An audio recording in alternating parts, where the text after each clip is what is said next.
Olá, meus amados e minhas amadas, tudo bem com vocês? Espero que sim. Estou de volta, depois de um período afastado aqui do canal. Estou retomando hoje aqui os vídeos para a nossa edificação. Digo nossa porque eu também me edifico com tudo que eu trago aqui, pois me faz ler mais, me faz estudar mais, para tentar trazer o melhor vídeo possível, o melhor conteúdo possível para cada um de vocês.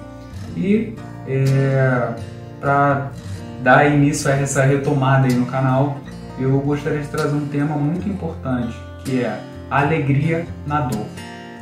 E aí você pode me perguntar, poxa, Wellington, mas como isso é possível? Como é possível sentir alegria na dor? E eu já vou responder isso.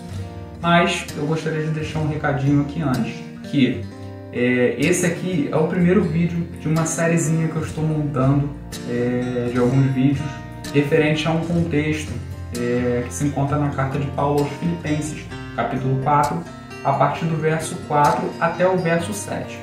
Para não ficar um vídeo muito longo, eu vou dividir cada vídeo com um versículo, trazendo aqui a estrutura do versículo, tentando esmiuçar e tentando trazer tudo que eu puder dentro do versículo e dentro do contexto no qual Paulo estava escrevendo para os irmãos de Filipe.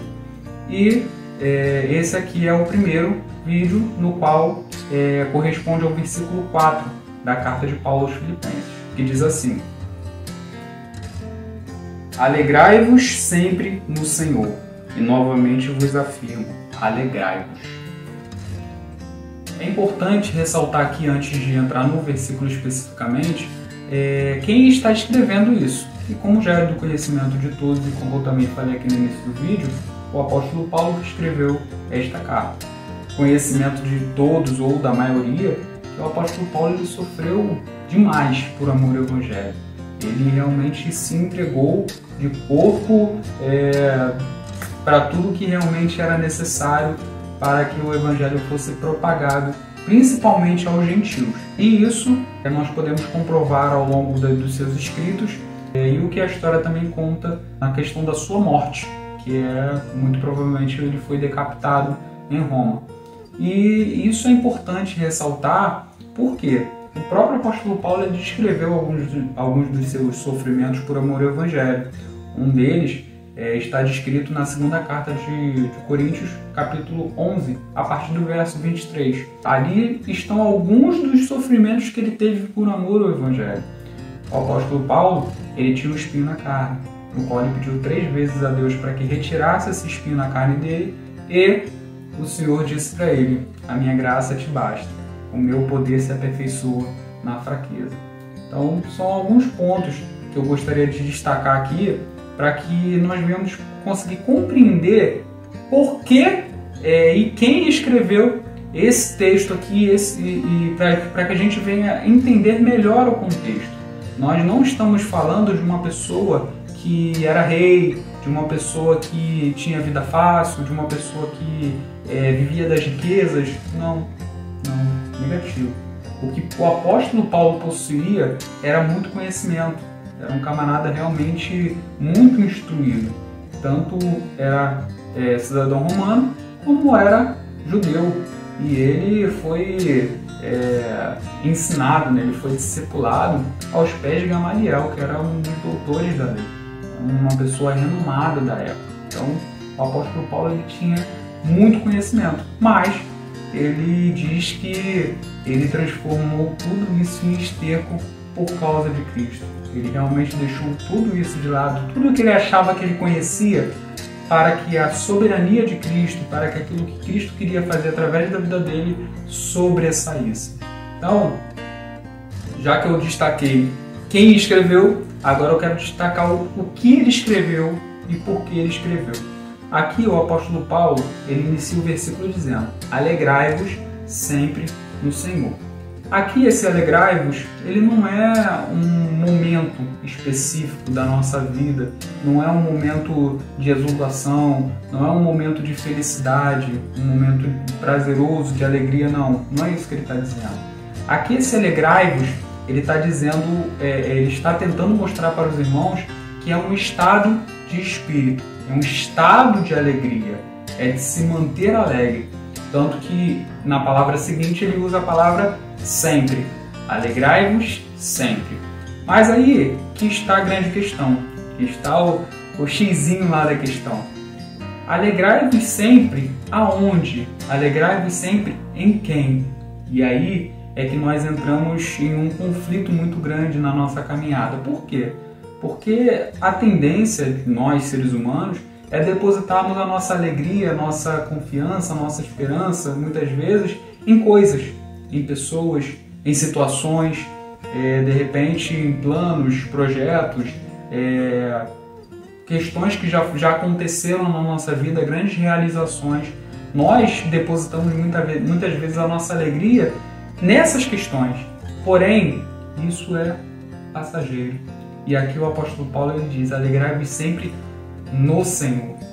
Ou seja, olhando sempre para Cristo, estando com a nossa vida, com o nosso contentamento sempre nele, voltado para Ele, olhando para a cruz de Cristo, entendendo que mesmo que tudo à nossa volta queira nos parar, os problemas dessa vida, as dificuldades dessa vida, esse momento hoje que nós vivemos aqui de pandemia, de momentos de perdas realmente, de pessoas que estão partindo, de entes familiares que estão sofrendo pelas perdas, mesmo que tudo isso venha querer nos frustrar e nos fazer parar na caminhada, a nossa alegria estando depositada no Senhor, ela nos faz continuar. Ela nos faz entender que tudo que Cristo fez por nós é muito maior do que tudo que nós viemos passar nessa vida. Por qualquer sofrimento, por qualquer situação. E eu digo qualquer, não é no sentido de menosprezar o sofrimento de cada um de nós, não é isso. Porque cada um sabe aonde está a sua maior dor, a sua maior tristeza. Todo mundo sabe. E nós não estamos distantes disso. Não estamos distantes de nos sentirmos fracos, de nos sentirmos tristes, de nos sentirmos muitas vezes sozinhos porque as pessoas, de repente, cada um foi para o seu lado.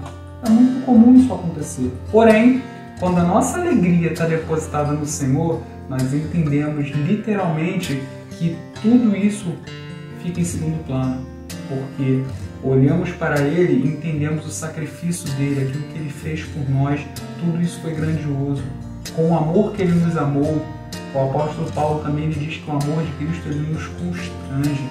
Então, nós depositamos essa alegria porque nós entendemos que, ainda mesmo que nós estejamos ainda vivendo aqui neste mundo, nós entendemos que nós não somos cidadãos daqui. Então, a nossa vida ela já tem que estar condizendo com aquilo que está por vir, com a nossa vida vindoura, que está guardada em Deus, com aquilo que realmente nós vamos desfrutar na Nova Jerusalém. Nós já temos que nos comportar como cidadãos dos céus. E é isso que o apóstolo Paulo está dizendo. Alegrai-vos sempre no Senhor de forma contínua, sem interrupções, sem brechas, para que você venha se sentir abandonado, para que você venha se sentir frustrado. Não, porque nós podemos nos frustrar com as coisas dessa vida. Podemos nos frustrar com um sonho não realizado, com um objetivo não alcançado, com alguma coisa que nós realmente colocamos todas as nossas forças para realizar e não foi realizado. Mas com Cristo isso não acontece. Isso não vai acontecer nunca, porque Ele nunca nos desamparará, Ele nunca nos deixará. Ele prometeu isso quando Ele disse aos seus discípulos: e estarei convosco até a consumação do século. Então, essa é a promessa dele. Ele fala: eu vou, mas enviarei outro Consolador. E o Espírito do Santo habita em nossas vidas. É essa a esperança que nós temos. E é por isso ele nos traz essa plena condição de termos essa alegria, esse pleno contentamento, esse estado de espírito alegre no Senhor. É isso que o apóstolo Paulo está dizendo. E ele traz uma ênfase grande na questão da alegria. Ele diz: mais uma vez afirmo, alegrai-vos. Ou seja, não desanimem, não baixem a cabeça, não deixe que as coisas do mundo ou que os ensinamentos de forma deturpada venham parar a sua vida. Não, olhe para Cristo, Olha para Ele, viva através do que Ele fez por você. Olhe para o sacrifício dele na cruz, por mim e por você. É isso que o apóstolo Paulo está falando. E todas as vezes que eu me apego a esse versículo, que eu olho para ele, eu me lembro também do profeta Abacuque. Eu gostaria de ler aqui o texto, que eu acho magnífico também. Eu tenho certeza que é do conhecimento de todos, porque tem até louvor mencionando esse texto do profeta Abacuque. Abacuque, capítulo 3, a partir do verso 16, que diz assim: Assim que eu ouvi tudo isso, as minhas entranhas se comoveram, meus lábios tremeram, meus ossos desfaleceram, minhas pernas vacilaram. Portanto, aguardarei em tranquilo silêncio o dia da tribulação que virá sobre o povo que nos oprime. Ainda que a figueira não floresça, nem haja uvas nas videiras, mesmo falhando toda a safra de olivas e as lavouras não produzam mantimento, as ovelhas sejam sequestradas do aprisco, o gado morra nos currais, eu, todavia, me alegrarei no Senhor e exultarei no Deus da minha salvação. Esse texto aqui é magnífico. Depois eu recomendo a vocês que não leram, ou se já leram, ler de novo esse livro do profeta Abacuque, porque também é magnífico. E é pequeno, né? São 3 capítulos só, no qual ele inicia com questionamento a Deus sobre os ímpios que estavam se vangloriando daquilo que estavam fazendo, e Deus dizendo que assolaria esses ímpios, e que realmente é muito lindo, porque no capítulo 2, verso 4, Deus diz o seguinte para ele: o justo viverá pela fé. Isso também é mencionado pelo apóstolo Paulo na carta aos Romanos, capítulo 1, verso 17. O justo viverá pela fé. E nós encontramos aqui, a partir do verso 16, ele dizendo que vai aguardar no Senhor aquilo que o Senhor prometeu que iria fazer. Então, o contentamento dele estava onde? Em Deus. A confiança dele estava onde? Em Deus. E aí ele vem dizendo que ainda que tudo à sua volta não desse certo, é basicamente isso que ele está dizendo. Ainda que a figueira não floresça, ainda que não haja fruto na vide, ainda que as ovelhas sejam sequestradas dos apriscos, é isso que ele está dizendo. Ainda que todas as adversidades, tudo que está à minha volta, tudo aquilo que são provações, problemas, situações que queiram me fazer parar, ainda assim eu me alegrarei no Senhor e exultarei o Deus da minha salvação. É isso que o profeta Abacuque está fazendo. Ele se apegou àquilo que Deus falou para ele: o justo viverá pela fé. E ele passou a confiar naquilo que Deus prometeu a ele que faria. E isso é importante, trazendo para os nossos dias de hoje. Por quê? Porque muitas vezes, como eu disse antes, a nossa alegria está depositada em situações que são momentâneas, são passageiras. Mas aquilo que Deus preparou para nós é eterno. Aquilo que Deus preparou para nossas vidas não vai ter fim. Então, se alegre no Senhor, deposite a sua alegria somente nele, para que você não se decepcione, para que você não venha a se frustrar durante a caminhada. Não, olhe para Cristo, se apegue a tudo aquilo que Ele deixou como ensinamento para a sua vida. Deixe que Ele conduza a sua vida de forma plena e constante, segundo a vontade e o querer dele para a sua vida. É isso que o apóstolo Paulo trouxe, é isso que o profeta Abacuque também estava demonstrando com todo o seu ser. E, vivendo num período que nós estamos vivendo, muitas vezes eu acredito que muitas pessoas, poxa, mas eu orei tanto para que Deus salvasse tal pessoa, poxa, mas eu busquei tanto, eu tenho orado tanto e isso aconteceu. Aonde está Deus? Eu digo para você, Deus, Ele continua onde Ele sempre esteve, sentado no seu trono, governando, com tudo no seu controle. Nada foge do seu controle, nada foge da sua vontade, nada foge do seu querer. O curso dessa vida Ele já determinou. Agora, o que nos resta é viver, é continuar essa vida que Ele planejou para nós, entendendo que o hoje pertence a Ele, o amanhã pertence a Ele, a nossa vida pertence a Ele. Entregue tudo a Ele, e o que for para acontecer, vai acontecer porque é da vontade e do querer da vida dele para a sua vida, para a nossa vida. Então, espero que esse conteúdo tenha sido edificante para a sua vida. Se você gostou, deixe seu like, vai ajudar bastante aqui. Compartilhe com aqueles que você conhece, com aqueles que você tem proximidade. E se você ainda não é inscrito no canal, se inscreva.